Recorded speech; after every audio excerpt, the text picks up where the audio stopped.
Hey, how are you? I'm Brian Murphy. I'm the SAFES Program Manager here at Armor Express. I'm a retired lieutenant from Oak Creek, Wisconsin, first responding officer to the Oak Creek massacre. And I'm here with my good friend. Good friend is using that term I loosely, do, Brian. but it's very loose though. Hi, I'm Marco. Excuse me. Look at him. Hi, I'm Marco Gonzalez, Armor Express Business Development Manager and Territory Manager. Did a few years over at the New York City Police Department, and one of my requirements there was to select gear and equipment. All right, so today we're going to go over if you are a law enforcement agency and you're looking at body armor, we're going to kind of ground up, baby step it up on things that you need to look at prior to making your purchases. Depending on how you're purchasing, if you're purchasing with a grant or if you're purchasing with your own funding, that may dictate what requirements you're subject to. So federal grants will often require NIJ certifications and or more enhanced certifications. So it's certainly something you should consider when you're making that decision. The other thing you got to look at too is, in your jurisdiction, in your area, what kind of special threats are there? I know in the city of Milwaukee, where I resided, they wind up finding a lot of FN and a lot of green tip. So that's another extra level of protection that you're going to want for your guys. And all of this stuff is just pure due diligence. Whatever it is that you run into on the street on a constant basis is something that you have to look at. And really, that's going to dictate what particular piece of armor you're going to use. As far as paying for it, there's grants. If you have the BJA, if you're in partnership with them, then you have to have a mandatory wear policy in place, so you get reimbursement back for them. And other things that I've seen is there's departments that really don't have the money, and they wind up doing fundraisers and things like that. But let's not kid each other. At the end of the day, the vest is a cup of coffee per officer per day to keep them safe. And that's really what you got to look at. The more money you can get back, God bless you, and go for it. But yeah, you do have to look, how much is this worth, and how much are my guys worth. I know it sounds harsh, but there's a reality in that. At the very least, you should consider making sure that you purchase body armor that's going to protect against your carried duty round. Because every radio run or job that you respond to, that's the gun that you're bringing with you. So at a minimum, start there. At a maximum, everybody would love to be able to dip their officers into the river Styx and make them impenetrable. But that's not a reality that your patrol officers can live with. So if we're wearing rifle plates all day long, it'd be great if we could put them in level 4s. Having said that, the technology sadly doesn't exist in order to allow someone to operate or function 10 to 12 hours on patrol in and out of the radio car with 2 level 4 plates on. So is that a realistic threat?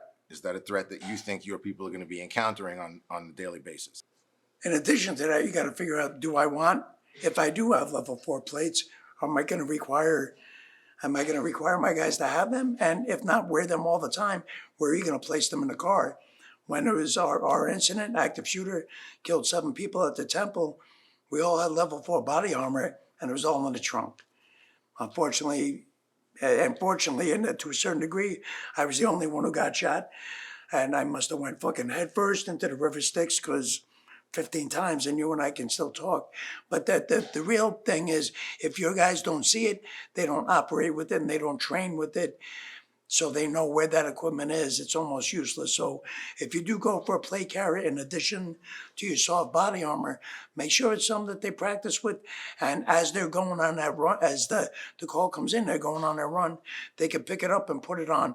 That's probably the safest possible thing. Get yourself a stand, or have it somewhere where it's within arm's reach.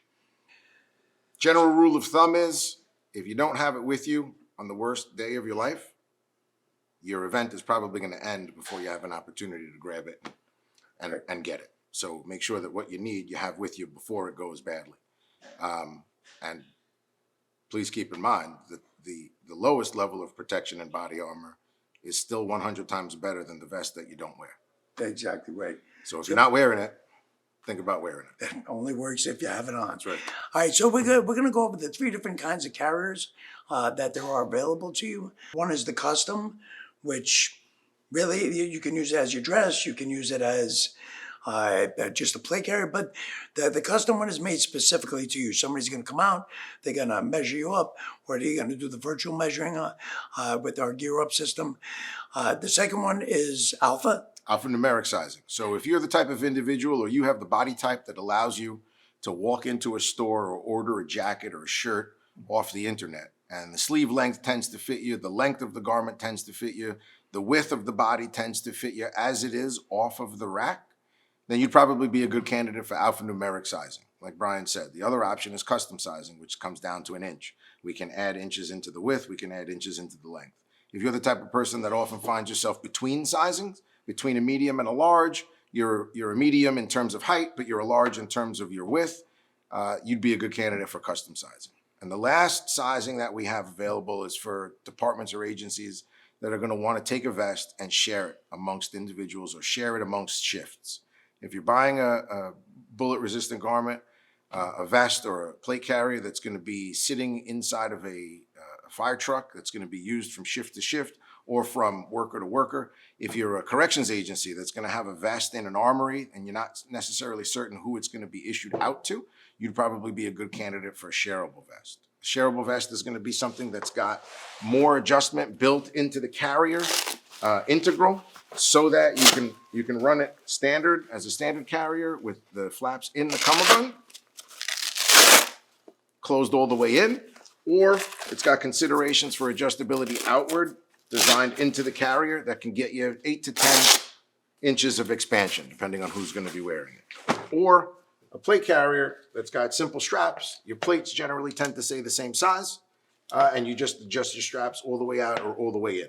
So another consideration for your agency is your female officers. There are more and more females, there are more and more women in policing every day. There are two styles of carriers or of body armor that's available to women in law enforcement today. There is the structured, where the anatomy of the female is incorporated into the design and build of the armor. And there is what Armor Express calls gender neutral. That's a flat panel,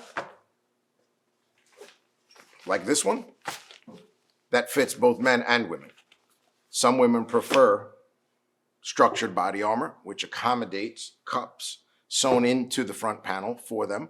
Some women prefer gender neutral. It's something that you would have to discuss with the female members of your agency and just be aware of the fact that the two styles are available. So when you're looking at the outer carrier versus the concealable carrier, there's a lot of considerations that you have to think about. One of them for sure is what's your load carriage? What are you carrying to the table? And you brought it up, luckily for me, you talked about how I started in 1901, and we didn't need all those things that we do now. So for my entire career, and I stopped in 91, it was concealable vests. The stuff that you needed was readily available and could be carried just on your belt alone. So anything else, as far as mics, body cams, stuff like that, is going to wind up sticking on your shirt. While this may not be a bad thing for you, depending on what officers are carrying, the bottom line is if you're just wearing it on a cotton or polyester shirt, one or two things happen. The shirt either gets ripped or your gear falls off. If you look at what happened to us in the C. Temple shooting, one of the officers is running to render aid to me, and his mic just pops off. No holder, used to just like this, sitting in between. While it's a very clean look, it's a very professionally dressed look, if you're carrying a lot of items, you have to rethink this. And where are you going? Are you going to a MOLLE system, which affords you MOLLE carriers, which carry a boatload of weight and they don't bend, they don't do anything. But in this particular carrier, it goes up to here. It does allow you to put other things, on the inside, such as the giant phone. And let's face it, everybody is carrying a phone. But if you can put it all the way in the pocket and it's not visible to you, it's more beneficial to you and to the officers. But when the other part of that is what's going to happen from here on out. So another consideration is, are you going to be running standard MOLLE or laser cut MOLLE? Laser cut MOLLE tends to be viewed as a little bit lower profile. depending on the political temperature of the town, the city, the village that you work in, or the outlook of your administration within your agency or your department. I find in my experience that administrations tend to feel that laser cut moly is a little bit less prominent.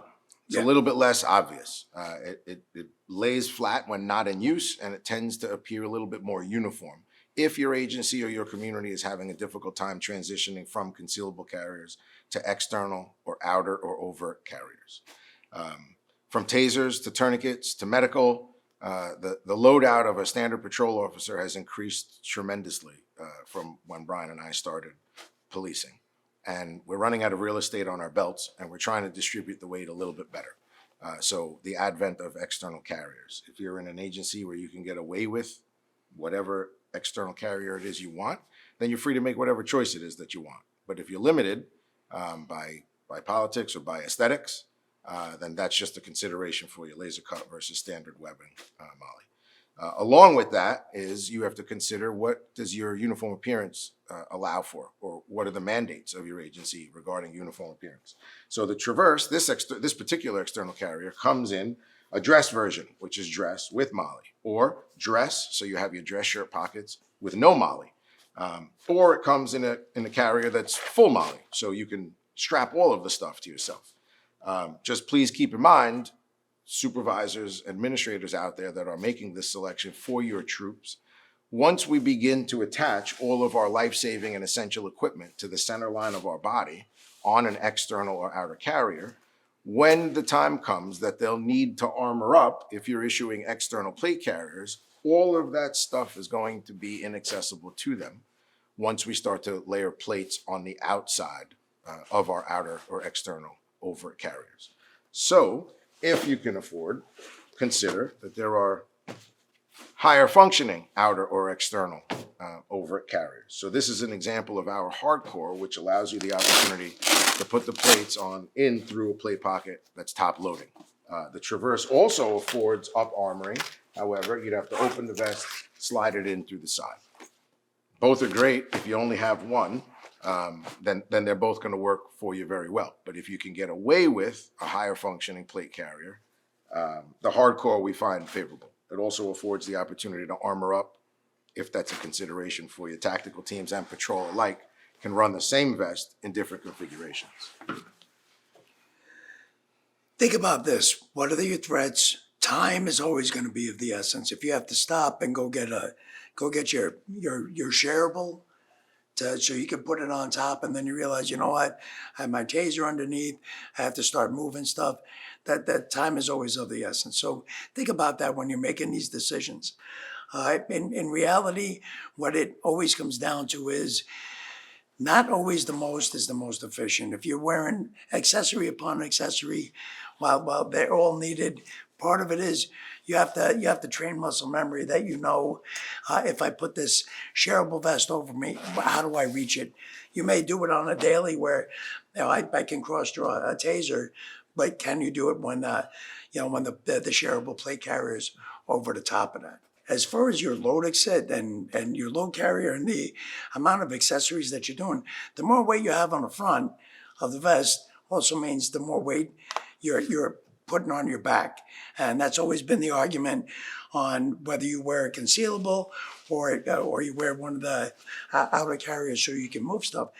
When you're 23, 24 years old, it may not make that much of a difference, but once you hit your 50s, you want to be Quasimodo, ringing a bell up in some damn bell tower. You don't want to be all bent over. You have to take care of your body, take care of yourself. So that's one of the things as you're making these decisions. Not only is it for the present health, but it's for the future health of the officer as well. Or a final consideration. The technology today exists, thankfully, for our patrol officers to wear rifle-rated plates all day on patrol. We currently have a plate, the Surge, that's 1-point-some odd pounds per rifle plate. Are you saying, Marco, we can wear a rifle-rated plate in a concealable vest? All day, Brian. That's incredible. It sure is. But in theory, and we had talked about this in practice, when do you go get your plates?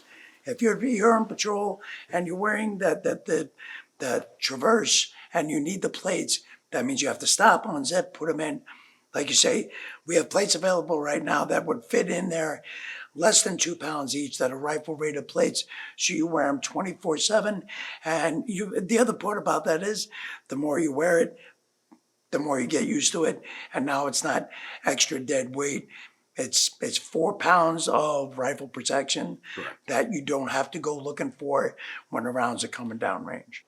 The other part of this is if you have a plate, you have a pocket that you put a plate in, you should put a medical card in there, talk to the local fire department, your local one trauma center, see what information they would like. God forbid you did get injured and you needed medical help. It's one of the best things that I ever had. Even inside my concealable vest was something that said what my blood type is, allergies. I put a bag of Skittles in there. You gotta feed the fire department, otherwise they won't render aid to you. But in all seriousness, Both what chili. they're chili. I don't know if that'll fit. It is kind of water protected though. Maybe in The next generation will go for that. But wear your vest, gear up, and always be prepared.